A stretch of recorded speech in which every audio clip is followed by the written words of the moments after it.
This is the Big O Show. This is the Big O Show. Right, there he is, locked and loaded and ready to go. Except for Teron Armstead, right? He's not ready to go. We will find out officially from Mike McDaniel in probably a little less than an hour, but you won't. No, you won't. Shit. You think it's going to be we'll see? He's going to give you the same bullshit he gives all of us. I'm not going to count Teron Armstead out. He's been working as hard as possible to make it back. I wouldn't put it past him to be there on Sunday. Well, I will say that's certainly possible, but if they are going to rule him out, that they could possibly do that. They say, hey, we want to give him another week. I could see him announcing that. What I will say is I know the team has been prepping as if he won't play. They've been prepping Kendall Lamb to start Sunday versus the Chargers, and that's their plan and their expectation, and they're willing to be surprised. Teron surprises them, cool, but I'd say more likely than not, the team is thinking that they're going to play without him. And so that's a big deal. You got Joey Bosa, Khalil Mack. None of those dudes are going to feel sorry for you. No. And so you got those two dudes versus Kendall Lamb and Austin Jackson. I have this strange feeling, Cam. Yeah. Really strange feeling that from what I've seen from Kendall Lamb, and dude, I have nothing to base this on whatsoever because he has no history to give me this. Mm-hmm. I get a feeling that this is a guy that is about to turn his corner. He has played with confidence. He has been probably one of the most consistent offensive linemen the entire training camp and the entire preseason. Right. I don't know why. You think he's going to shut down Joey Bosa? No, he's going to face Khalil Mack. Yeah. Bosa is going to be on the other side with Jackson. So you think he's going to shut down Khalil Mack? Yeah, I think he's going to do a good job against Khalil Mack. I'm not going to tell you shut down, but I think when the game is done, you're going to go, dude, Kendall Lamb did a good job against Khalil Mack. That's what I think you're going to say because am I wrong here? Was he the guy? Wasn't he like maybe the most consistent lineman out of everybody? Robert Hunt was pretty solid in camp. He had actually Robert Hunt had some moments that were pretty bad. You're right. I mean, nobody was perfect in camp. But I would probably say I would probably have Robert Hunt maybe a little ahead of Lamb because Lamb did have a rough couple of days towards the end when he started to play Bradley Chubb more, when he started to play some of the guys the good on good. I think you saw a little bit of the cracks, particularly that last week or two. But Lamb did answer the big question that I had going into camp is who's your swing tackle? What's your depth at that position? I think it was not even close. I think it was very clear that Lamb was far and away the best option. Now, the thing about a swing tackle, when you start them, the issues are magnified, whatever their issue is. And I don't know enough about Kendall Lamb's game yet to tell you he struggles in this particular area. When he faces power rushers or speed rushers, we're going to find some of that. But when you have backups play, even if they're good backups, and I think Kendall Lamb's a good backup, that's typically when you get exposed. So I'm not going to have the confidence that you have and say that I don't know why Lamb is going to shut down Khalil Mack and Joey Bosa. I'm not saying you're wrong. I'm just saying I don't have that confidence. Now, what I will say, I worry about the other side. Mike McDaniel's a smart coach, and I think that he knows, like we know, no matter what he says publicly, if he's going into Sunday with Kendall Lamb and Austin Jackson, he as a coach has to do his job to help those two tackles out. You can't have those dudes on ISO against Joey Bosa and Khalil Mack and think you're going to be okay. And so I'd expect a lot of your tight ends in helping most of the game. I'd expect them to run a lot more of those quicker. They're already going to be a quick base offense, but quick pass to say Tua, hey, you're going to have to get it out. And then you're going to have a hot on almost every route, whether it's the running back, whether you're having Braxton Berrios, or whether it's Tyreek or Waddle, you're going to have somebody short at all times as a bailout route. So that's a scheme thing. That's a coach thing. And obviously a quarterback thing to help your offensive lineman knowing that they're at a matchup disadvantage on paper against their two players. Yeah, I think it's going to be a cool thing. I was watching some of the highlights and of their defense, they don't really, at least it seems like they don't really switch those guys around as much. They kind of stay on their sides more often than not. Max stays on one side, Boza stays on the other. So it's going to be interesting to see. Now, Yeah. last year, we were just looking at the stats. Last year, they moved the ball a lot. They didn't score.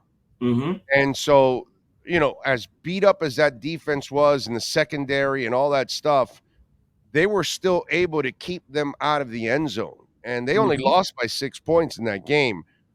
How much do you feel better about this defense when it's pretty damn healthy outside of Ramsey? But you didn't have Ramsey last year either, and now you have Kohu in the mix with Eli at least on the outside, and no, I'm sorry, Cam on the outside and Kohu, inside. You're probably better off this year than you were last year. Well, two things there. One, the Chargers typically run a conservative defense where they play bend up but don't break. That's the Staley style. We want to get pressure on you. We're not going to give you long, deep ball touchdowns. And we're going to get a lot of pressure with our defensive front. So that's going to be the core of their defense. And then they'll try to trick you. They'll try to get the big splash plays, the turnovers on their end, and the sack fumbles. I actually think that you'll see Eli Apple starting on Sunday. We'll see for sure, but I think that you'll see Eli Apple starting when they go into 3 wide. I do think you're going to see some Cater playing outside. I know we assume that he's going to be the slot guy, and I think he will be when they're in 3 wide, but I do think he's their best slot guy. If right they now are playing 2 corners, which I don't know how many percent of the game they're going to play, it's just 2 corners. But if they do the base formation, quote unquote, I think it'll be Cater on the outside and X on the end, and then they'll have Cater essentially going inside and bringing in Eli. I think Cam Smith, at least early in the season, will be their 4th guy. I think he's got to get a little bit more comfort, a little bit more reps, a little bit more trust on Vic Fangio's side of things. But I think eventually his talent will take over and he'll be able to earn that job, just not week 1. But the big question I have about this defense is not their front end, it's their depth. They're very thin in a lot of spots, and so they cannot afford a lot of injuries. And so particularly that secondary, those guys we just mentioned, Eli Apple, Cam Smith, your 3rd and 4th corners are going to have to play a bunch. Are they ready for going to be picked on? Like teams watched X and Cater last year. They're going to pick on the other dude. They're going to pick on Eli Apple. They're going to pick on Cam Smith. And so who the guys are their target? Are they ready? And then that second safety, we know Javon Holland's going to start. We don't know for sure who that second safety is going to be. Like Brandon Jones has been getting a lot of reps there. I can't imagine that he's ready for a full workload yet, but they have been talking and prepping him as if he's going to be a big part of this from week 1.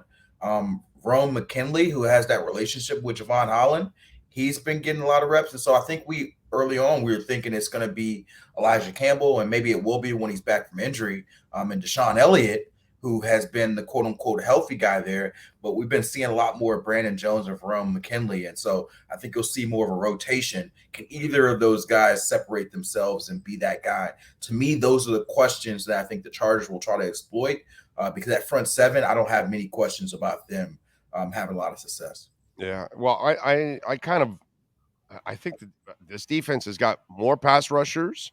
You got a better defensive coordinator. You got a better linebacker in the middle with David Long, and you're healthier in the secondary than you were last year. I really like this defense going into this game, and you did a pretty good job last year. They were great between the 10s, let's just say, or 20s, but you kept them out of the end zone. And if you come up with a slightly better performance, I think you'll have a chance to win, because remember, offensively, they did nothing last year. Yes. And that's going to be the test. Is Mike McDaniel, can you counter now? Because, you did bad last year. You got thoroughly out-coached last year by Staley on defense. You need to answer back this year. Big time. By the way, McDaniel, you can tell, is hyped up for this game. For sure. He will tell you that it's no excuse me. He will tell you that it's no different than any other game. And I'm sure he'll tell you today. But I asked him a question on Wednesday, and somebody asked him a question on Monday about the Chargers game last year. And the way he answered those questions, and even just his vibe was completely different than the rest. Just any type of insinuation that you were out coached or Brandon Staley out schemed you. You know, you can tell that's something that bothers him. And when I asked him about it, he pointed to, it was just a lack of execution. And, we had some turnovers and turnover differential. And there was not we got out, they out schemed me. And maybe he really doesn't think that. But I think that's probably a sticking point there. You don't, as a coach, as a Mike McDaniel, you don't want to get the perception out there that you're getting out coached or somebody's figured out, quote unquote, how to stop your offense. So I'm sure he's been cooking some things to offset those elements. Like I asked him specifically about the Chargers plan to press, which they did a lot last year, and then play the inside breaking routes. They essentially challenged the Tyreek and Waddle in ways that teams typically are afraid to do because of their speed and getting burnt. But the Chargers pressed and they played inside, and that's how they had a lot of success. And so I asked him about that, and he essentially was like, they came ready to play, insinuating his guys didn't. Maybe he's right, but maybe truly he knows he has to change some things scheme-wise. That being said, the Chargers are going to change some things too. I'm sure they saw some elements that they want to continue to exploit or change, so it's not going to be the same group. And on the other side, we were just talking about the big change for the Chargers. They have a new offensive coordinator in Kellen Moore. This guy's supposed to be more aggressive for Justin Herbert, allowing him to throw the ball down the field a lot more. So that's why I'm eager to see how those secondary guys hold up, because I think they're going to get tested. Yeah, no, definitely. And we'll see once he puts him in those pressure positions. Yeah. We'll see how Justin responds in those pressure positions. Yep. Yeah, baby. Giving up, what was it, a 27-point lead last year? Yeah, I was there. 27-point playoff comeback by Trevor Lawrence over Justin Herbert and the Chargers. So that's the last time we saw them. And so a major choke job. Yeah, I'm sure they've talked all off season about that. So yeah, baby. Yeah. The defense certainly gave it up, but the offense was very conservative and complacent and didn't do anything in the second half to extend their lead. And so he was a check down Charlie in that game, dude. Mm-hmm. He was a check down Charlie in that game. He kept going underneath. It's like, yo, bro, are you watching what's going on the other side of the field? Like they're catching up on your ass. Yep. And you're not putting anything up. So yeah, that's that'll be the interesting part in that one. We're expecting the run game to become a bigger part of the offense this year, correct? Absolutely. They're going to run the ball more. The key for McDaniel, he's got to stay committed to it. Like if teams know, hey, if we stop the Dolphins in the first drive or two, if we sell out for the run on the first drive or two, McDaniel's going to give up on it. He's going to give up on the game. If that's a knock, then guess what teams are going to do? We can make you one-dimensional just by stopping you in the first drive or two. Right. Then we're going to spend some extra resources. So McDaniel has to be true to his word and come back to it. I don't know. Maybe this is my crazy take, because your crazy take is that that Kendall Lamb, if he plays on Sunday, is going to shut down. It's weird. My crazy take is that Raheem Mostert is going to have not only a heck of a game this week, but a heck of a season. I think that too many people. That's not a crazy take. I think too many people. My take is crazy. Yours. No, I'm talking about like staying healthy for 17 games, setting career highs in all categories, and becoming the clear lead back in Miami. I think there's still, at least from a national perspective, maybe not locally, but maybe some locally, there's a thought of the Dolphins don't have a true running back. That's why they tried to get all these backs, and they just have a conglomerate of guys, and they hope one of these dudes finds a way, whether it's Raheem or A-Chain or Wilson when he's healthy, or Chris Brooks or Ahmed. They just hope that one of these dudes or some combination of these five dudes can do that. And yes, they do have a combination, but I think that Raheem Mostert is going to be the clear guy, like the clear number one back, and he's going to have a great season that represents it. And so I think that's going to start on Sunday. So I think that, just keep an eye on Raheem Mostert. I know he hasn't had a history of staying healthy. He's 31 years old. That's why I say I think it may be a hot take, because it's not the ideal person to bet on, given his history, injury-wise in particular. But, something about my feel of him this offseason, I think this year he finally stays healthy and he does it for a whole full workload size. I don't think it's that crazy. Okay. Yeah. I really don't. Mine is crazy. There's no doubt Yes, mine yes, is crazy. that is. I have nothing to base this on. I don't think Nothing. it's crazy that they can scheme it so that Khalil Mack doesn't take over the game or that Joe Bozo can't take over the game. But I think it is maybe crazy that Kendall Lamb would be the main, like alone would be shutting him down or slowing him down immensely. Would be that would be quite a feat. That would be quite a feat for Kendall Lamb.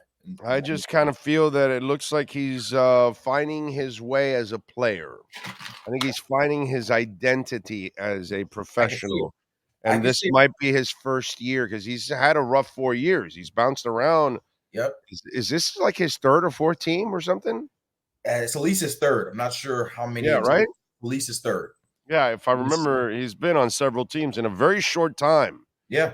He's been like only on teams for like 1 year. And so yeah, he's 31 years old. And he started in 2015. He's an undrafted free agent, and he's played on he was in the Lions offseason, but he didn't make the team. So this will be his fourth team that he's actually played a game on. Okay, so he's actually been around for a couple years in some places. Yeah. He started in Houston, 4 years in Houston, 2 years in Cleveland, 1 in Tennessee, and then the last 2 years in Miami. Right.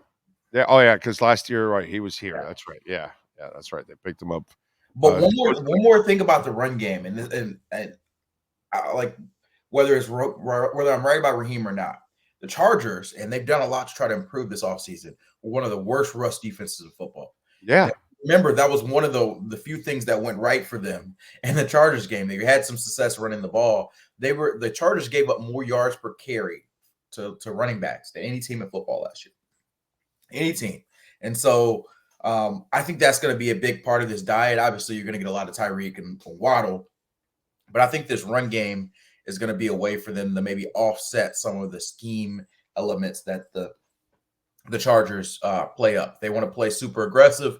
We're going to get the run game flowing, and then maybe we can get a little play action in RPO game that can confuse them and get them to make some wrong choices. Tua had 3 rushes for 28 yards. Yeah. You know what's the take of mine? I do not think Tua will have 3 rushes for 28 yards this week. I think he will be staying in the pocket. But I can see him run once for like a first down, a 5-7 yarder or something, a nice slide, and that's about it. Yeah, I don't think he's going to be running for 38 yards. Yeah, you're going to hear the yell. 28 yards, I'm sorry. Yeah, he's not going to be running much. In this game. I would agree with you. He'll be handing off a lot and he'll be passing a lot. But yeah, I don't think he'll be doing, a lot of running. What's your prediction for this game? Chargers are favored by 3 at home. So Vegas looks at it like pretty even because that's what you get. You get 3 points for being at home.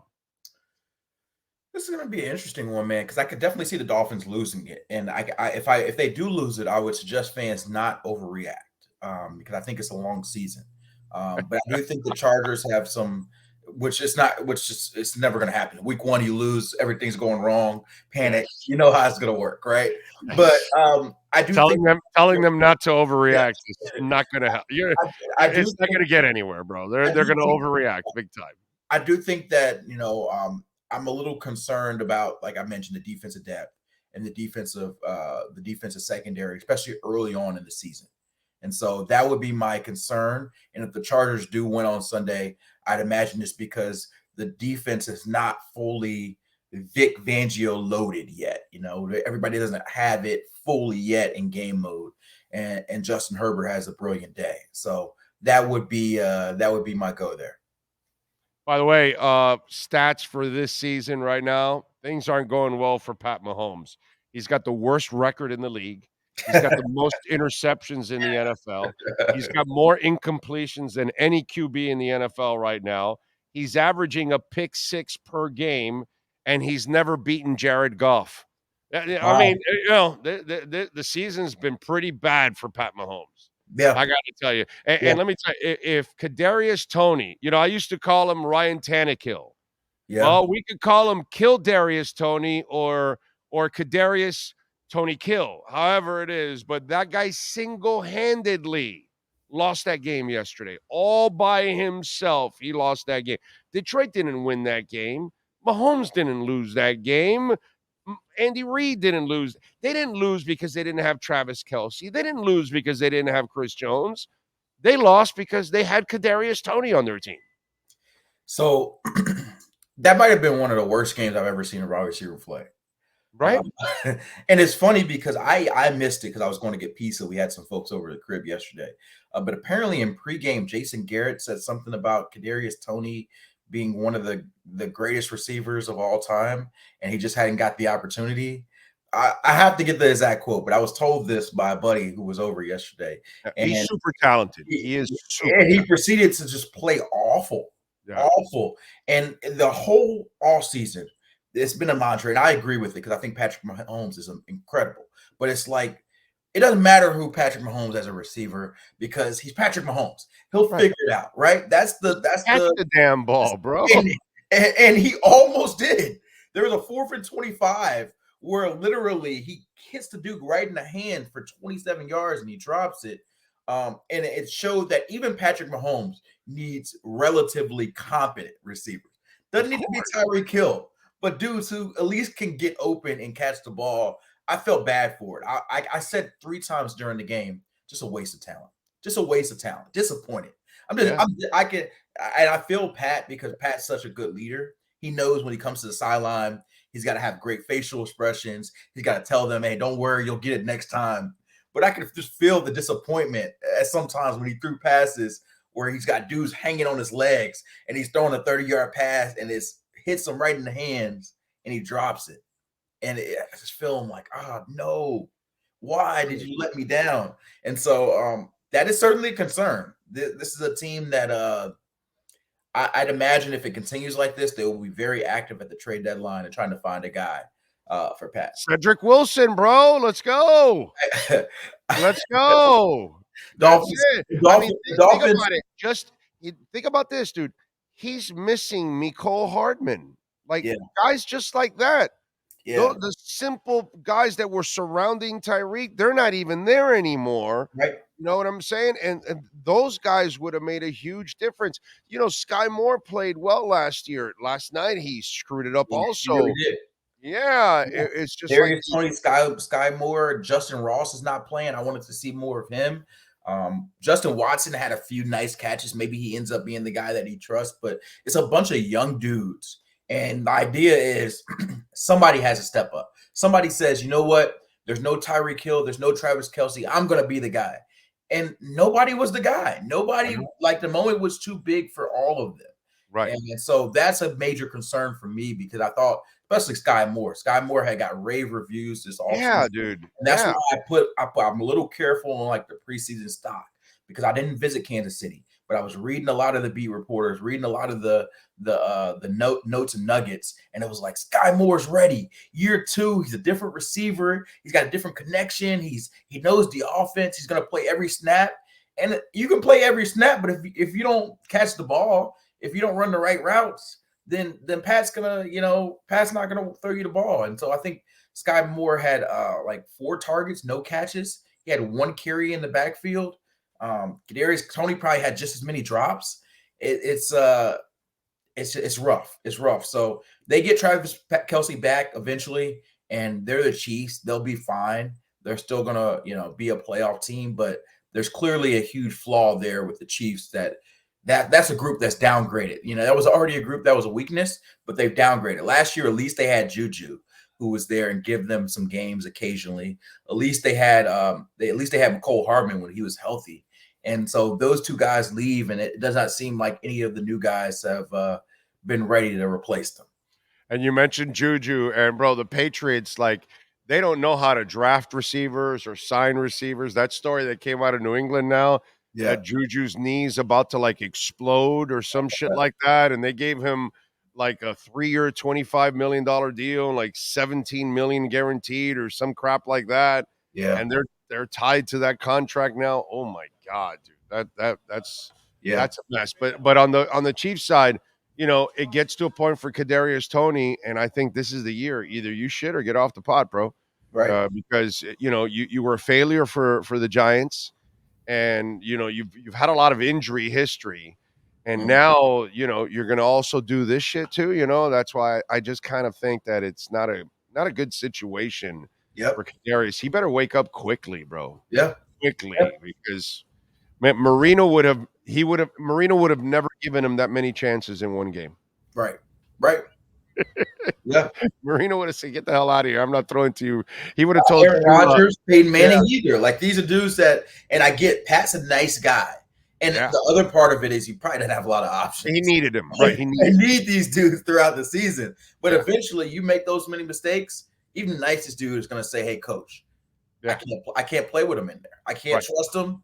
He's burning opportunities. Give me somebody else. Somebody else." Like, sooner or later, that's going to be the answer. And it's just week 1, so they got a chance. But if this happens week 2, week 3, I bet you by the end of the month, Pat is whether publicly or privately telling them, get somebody else in there.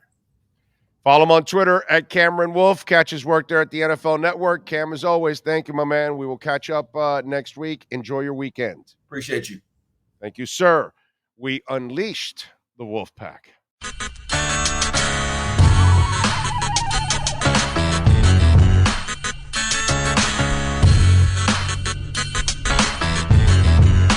This is the Big O Show. This is the Big O Show.